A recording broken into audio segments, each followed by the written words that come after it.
We are less than 2 weeks away from Super Tuesday. That's when Maine will be one of 16 states holding their presidential primaries. We're still waiting for the U.S. Supreme Court decision that will ultimately decide whether former President Donald Trump will be on Maine's Republican primary ballot. And on top of that, there's now another lawsuit tying into primary day. Our Hannah Yeshivi joins us this morning to explain. Good morning, Hannah. Good morning, Lee and Sharon.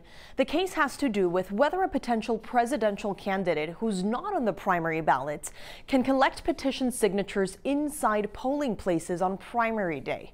Independent presidential candidate Robert F. Kennedy's team filed the lawsuit against Maine Secretary of State Shenna Bellows. Here in Maine, non-party candidates for president need to submit a nomination petition with at least 4,000 signatures by August 1st in order to qualify for the November ballot.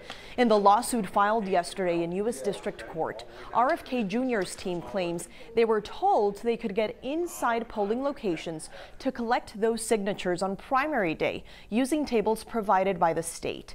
But then they claim Bellows told town clerks around February 12th to not allow those with presidential nomination petitions to collect signatures at polling locations because it, quote, threatened to unduly influence the voters.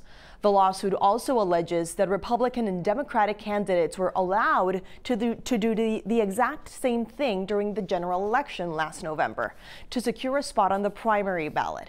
Part of Maine's election laws state that a person collecting signatures must do so outside of the voting place unless there's a separate room that is not accessible from the area where the voting occurs.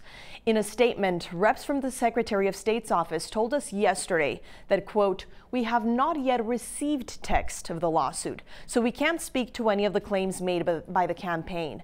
But we are always ready to defend the laws which make Maine's elections free, fair, and secure. Primary day is happening on Tuesday, March 5th. Live in studio, Hannah Yeshivi, News Center, Maine.